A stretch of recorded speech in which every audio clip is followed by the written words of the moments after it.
Olá! Bom, vamos falar sobre o novo de Deus. O novo de Deus foi anunciado e ainda é anunciado todos os dias através de seus filhos. E eu trouxe um texto que está em Isaías 11, a partir do versículo 1, que fala assim: do tronco de Jessé sairá um rebento e das suas raízes brotará um renovo. Esse renovo, quem que é? Esse renovo é Cristo.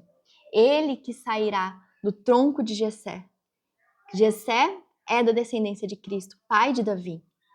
Repousará sobre ele o Espírito do Senhor, e o Espírito de sabedoria e de entendimento, o Espírito de conselho e de fortaleza, e de temor do Senhor. Então repousou sobre Cristo, que era o próprio Deus, encarnado, o Espírito de sabedoria, de entendimento, de conselho, de fortaleza e de conhecimento. A sabedoria que vem do alto, não a sabedoria do homem. O entendimento que vem do alto, o entendimento do reino, não o entendimento humano. Conselho, não segundo a justiça humana, mas sim a justiça de Deus. A fortaleza que é a proteção do Senhor, não feito por mãos humanas, nem visível aos olhos, mas sim no Espírito. E o Espírito de conhecimento, do discernimento. Então aqui tem o temor do Senhor também. E o temor do Senhor é o princípio da sabedoria. Então, o momento em que nós estamos em Cristo, o Espírito do Senhor, com toda a sua fartura de sabedoria divina, repousa sobre nós, mora em nós, habita em nós, porque hoje nós somos templos do Senhor. O Senhor não habita em templo feito por mãos humanas, mas no templo escolhido por Ele.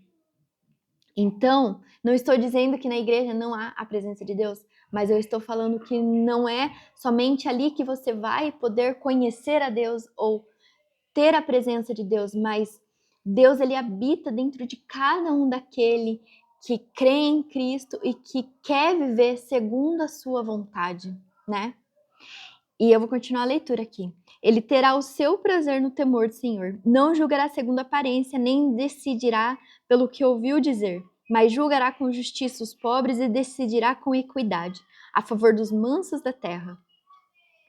Castigará a terra com a vara da sua boca, e com o sopro dos seus lábios matará o perverso. O cinto dele será a justiça, e a verdade será a faixa na cintura. Então eu li até o versículo 5. E o Senhor, ele nos traz a revelação. Aqui ainda era oculto o que hoje nos é revelado.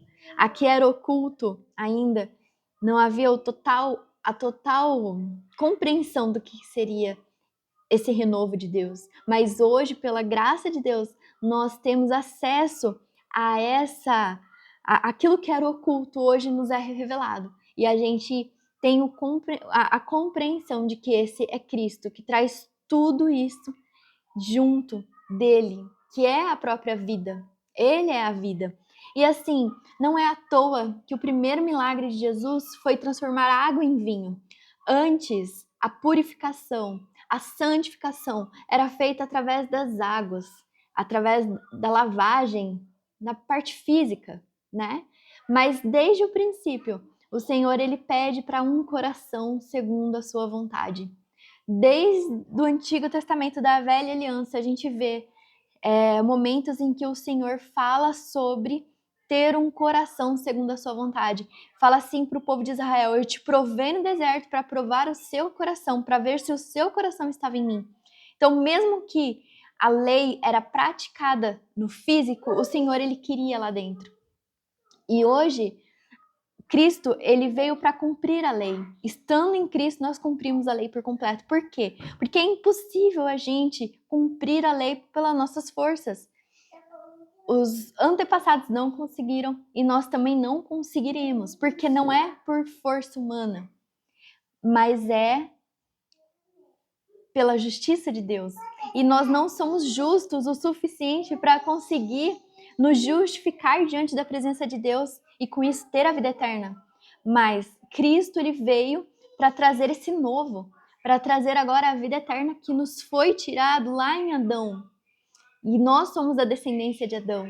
E no momento em que o pecado entrou no mundo através de um único homem, agora a vida eterna entra em vigor, vamos dizer assim. Agora a vida eterna, ela entra em nossas vidas através de um único homem também, do próprio Deus encarnado, que enviou o seu único filho como cordeiro, como oferta. Deus, ele apresentou como oferta esse cordeiro puro, limpo, sem nenhuma mancha em suas vestes, para que nós pudéssemos ser justificados diante da presença de Deus e com isso ter a vida eterna. Então o novo de Deus, ele traz isso, ele traz a salvação. E o Senhor, ele fala, eu trago, né, Cristo, quando estava aqui na terra, como humano, ele falava, eu trago as boas novas. Eu trago boas novas a vocês. O que seria essas boas novas? É a vida eterna, é a graça, é a salvação. E o fato de ser a graça não significa que nós podemos continuar pecando porque agora nós temos a graça. Não. O Senhor, ele quer que nós sejamos transformados em nosso coração e a nossa mente seja renovada em Cristo à medida que a gente o conhece. E a gente o conhece como? Tem um relacionamento com o Senhor. Então, o Senhor, ele fez com que Jesus, o primeiro milagre dele fosse transformar água em vinho, porque isso mostrava o novo. Agora não é mais pelas águas, mas agora é pelo vinho que representa o sangue de Cristo. Agora é o vinho novo derramado em nós, o sangue de Cristo derramado sobre cada um de nós para a remissão dos nossos pecados. E com isso nós ganhamos o selo do Espírito Santo em nós. Nós somos marcados, agora não mais na circuncisão como era antes, mas nós somos marcados em nosso coração, aonde ninguém tem acesso a não ser Deus. Ninguém conhece a verdadeira intenção do homem a não ser Deus. E muitas vezes nem a gente conhece as nossas próprias intenções porque o nosso coração é enganoso. Por isso que temos que permitir que o Espírito do Senhor repouse em nós, more e habite em nós, permaneça em nós, para que nós não sejamos enganados por nós mesmos, além do inimigo, né? Mas também tem a vontade da alma, a vontade da carne, que muitas vezes pode nos enganar. Então, essa é a reflexão que eu queria trazer sobre o novo de Deus. O novo, a nova vida, agora a vida eterna, a salvação, a nova aliança que nós temos acesso. E vamos a cada dia mais cuidar do nosso coração e da nossa mente, para que nós possamos ser santificados e purificados, para quando o Senhor vir, nós possamos estar limpos, com as nossas mãos limpas, nossas vestes limpas. Não para que os homens possam ver, mas para que o Senhor veja e não veja em nós nada que seja sujo, nada que seja imundo. Amém? E eu vou fazer uma breve oração aqui, orando juntas, em um só Espírito, em uma unidade, em comunhão. Amém? Senhor Jesus, muito obrigado, Senhor, pela vida de cada uma dessas mulheres que estão aqui hoje nos ouvindo, e daqueles também que vão nos ouvir depois. Que o Senhor guarde o nosso coração, a nossa mente, que nós possamos a cada dia mais estreitar o nosso relacionamento com o Senhor. Que a gente possa a cada dia mais nos tornarmos mais parecidos com Cristo. Que nós sejamos a sua imagem, a sua semelhança por completo, Senhor. Não para que os outros vejam, mas para que o Senhor que habita dentro de nós possa habitar numa casa limpa, numa casa pura, numa casa santificada como o Senhor merece, Pai.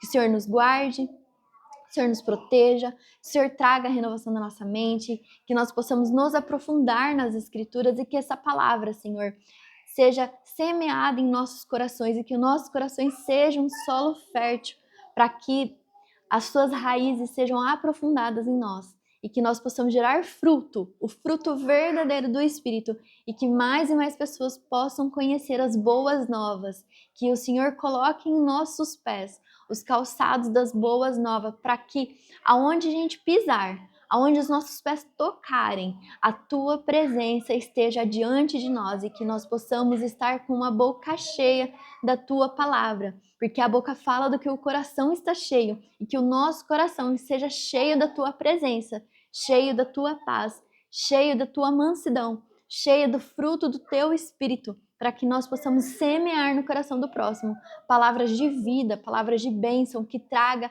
a salvação e o entendimento, a sabedoria que vem diretamente dos céus. Que o Senhor abra os nossos olhos e os nossos ouvidos. Em nome de Jesus, amém. Enquanto eu orava, me veio aquela passagem: viver em paz com todos, senão quem conhecerá o Senhor?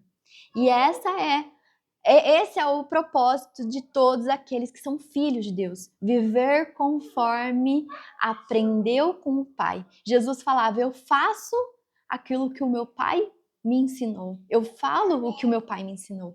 Então, se lá tem uma passagem, se não me engano, é João 16 ou João 17, acho que é João 17, que tem a oração de Jesus. E ele fala sobre a unidade, sobre sermos um com Cristo. Que a gente possa ser um, para que nós sejamos um com Cristo, assim como Ele é um com Deus. E é esse nível de intimidade que Jesus espera que a gente tenha, que nós tenhamos com o Senhor.